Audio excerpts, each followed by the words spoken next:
Salut, j'espère que vous allez bien. Ça fait un petit moment qu'on s'était pas retrouvé face cam. L'occasion pour moi de vous partager mon expérience de metteur en scène et de vous parler un peu de la compagnie Un Zèbre sur le Toit que j'ai intégrée il y a déjà 5 ans. Posé, chill, j'avais filmé quelques images depuis ces années. Je me disais il fallait faire quelque chose avec. Allez, installez-vous confortablement. C'est parti pour une vidéo spectaculaire. La compagnie Un Zèbre sur le Toit, qu'est-ce que c'est? Mais qu'est-ce que c'est que ça? Je vous explique le début du début. Nous avons 3 élèves sortis d'une école parisienne de théâtre qui souhaitent faire un projet commun, c'est-à-dire une pièce. Voilà, nous avons une actrice et un acteur, une pièce qui est sur la table et une 3e personne, c'est-à-dire moi, qui est conviée pour faire la mise en scène. Eh bien, j'accepte. Et donc c'est là que la compagnie Un Zèbre sur le Toit naît sur une idée de Anne qui a trouvé ce nom très original. Donc la première pièce justement c'est Lisbeth de Fabrice Melchior et je me charge de la mise en scène. Voilà, tout à fait. Ça part comme ça, on y va. Let's go. Donc c'est parti. On monte une pièce. Évidemment, comme d'habitude, souvent quand tu débutes, t'as pas d'argent, donc tu fais avec les moyens du bord. Déjà, l'important c'est de trouver un endroit pour répéter. Donc ça, à Paris, c'est assez simple, entre guillemets. Bon, faut toujours payer, mais bon, on peut trouver des salles à disposition pour pouvoir répéter. Donc c'est ce qu'on fait dès qu'on finit notre job, dès que voilà, on a du temps libre, on se réunit et on bosse sur la pièce. Donc moi, c'est vraiment mon premier projet de mise en scène, disons en version professionnelle, version longue. J'avais déjà fait des petites scénographies mise en scène à la fac, mais là vraiment c'est un truc sérieux, on y va, un texte d'1h30, faut y aller. Donc il faut trouver une idée de mise en scène, qu'est-ce qui peut coller au texte. Donc là il s'agit de Lisbeth de Fabrice Melchior, qui est une pièce contemporaine. C'est assez particulier parce qu'il n'y a pas vraiment de temporalité.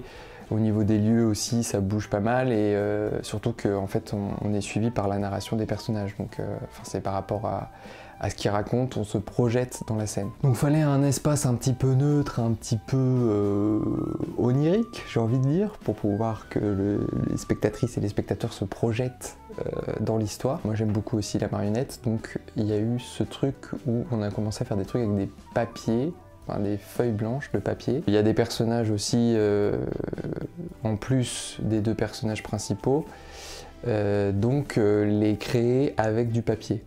Un petit peu faire des petits pliages de marionnettes ou des petits trucs un petit peu marionnettiques pour créer les personnages. Et en fait, l'idée, c'est que les 2 personnages fabriquent leur univers à chaque fois.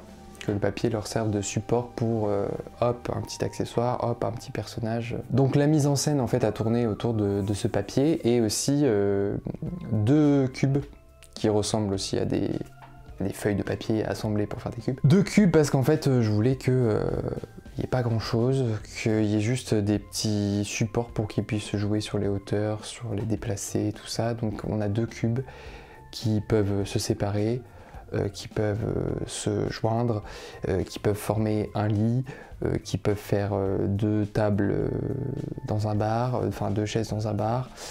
Voilà, un truc assez neutre, assez simple, basique.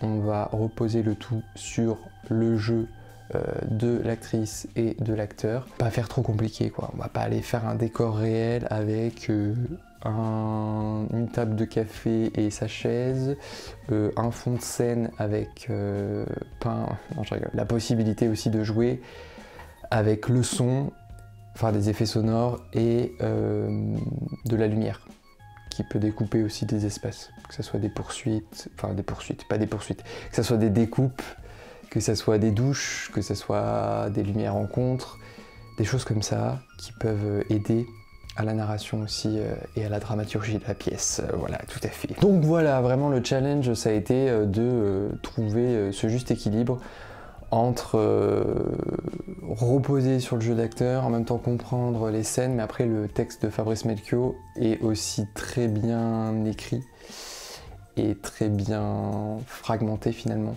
parce qu'en fait on a plusieurs souvenirs de leur relation, on sait pas vraiment si c'est réel, si c'est inventé, par l'un des personnages. Assez sympa à mettre en scène, moi je trouve. Et à la première lecture de la pièce, j'ai trouvé aussi qu'il y avait un aspect très cinématographique. Je voyais, je sais pas pourquoi, dans ma tête, je voyais beaucoup de plans, des espèces de cuts, de fragments comme ça.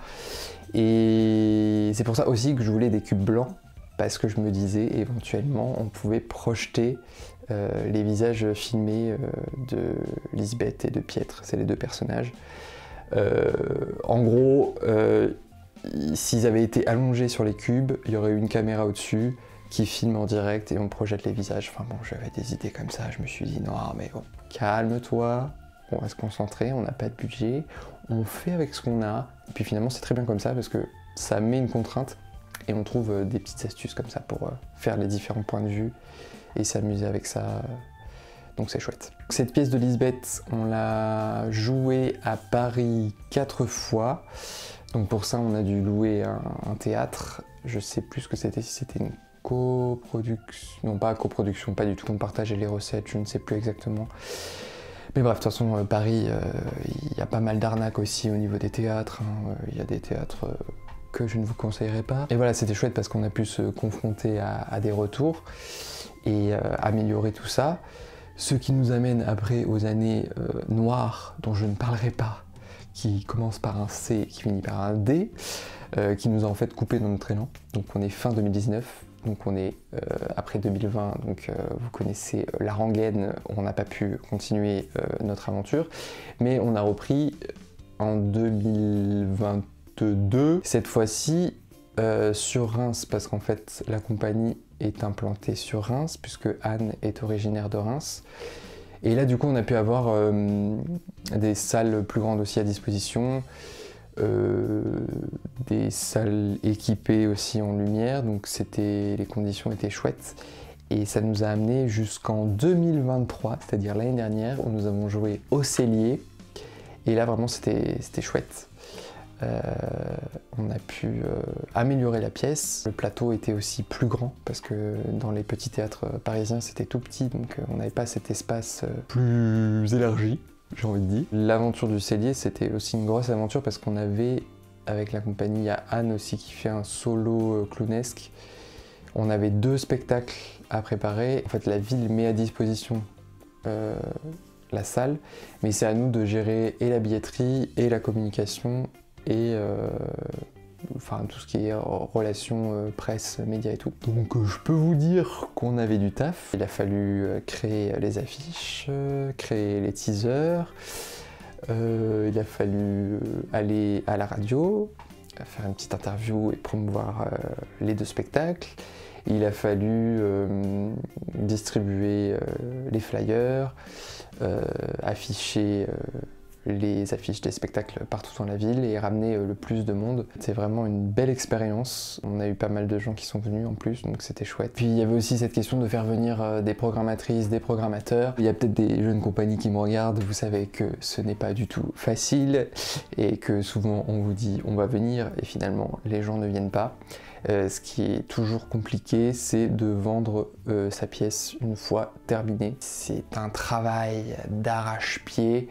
Avec Anne, on travaille souvent à ça, on se déplace dans les théâtres, on va rencontrer les programmatrices, les programmateurs, on les appelle, on envoie des mails, on fait même des courriers écrits pour que un jour, on espère, ils puissent nous dire bien écoutez, en programmation, allez-y, Lisbeth de Fabrice Melchior, on y va, c'est parti, on lance la tournée internationale. Voilà, après cet épisode du Cellier, ça a été assez compliqué pour l'acteur qui jouait Pietre, donc on a décidé de laisser la personne de côté qui avait aussi d'autres projets, donc voilà. Finalement, il y a un nouveau comédien qu'on a rencontré. Ça a bien fonctionné avec Anne, avec moi et lui. On est parti sur la reprise de rôle avec Johan, le nouveau comédien.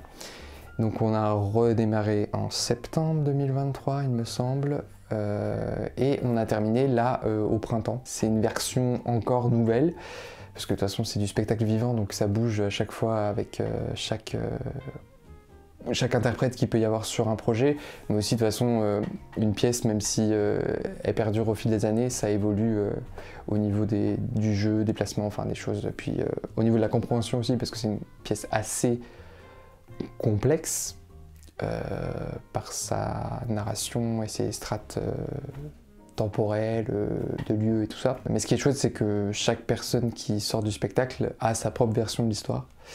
Parce que c'est une histoire d'amour en fait qu'on suit du début de la rencontre jusqu'au moment où il y aura un problème où ils vont pas se reconnaître. C'est super intéressant, c'est assez perturbant par moments. Mais voilà, c'est une pièce qui parle aussi du côté harcèlement, du côté relations qui peuvent devenir toxiques, relations amoureuses. Donc la dernière résidence a eu lieu à la Fileuse, qui est un lieu, qui est une friche artistique en fait à Reims.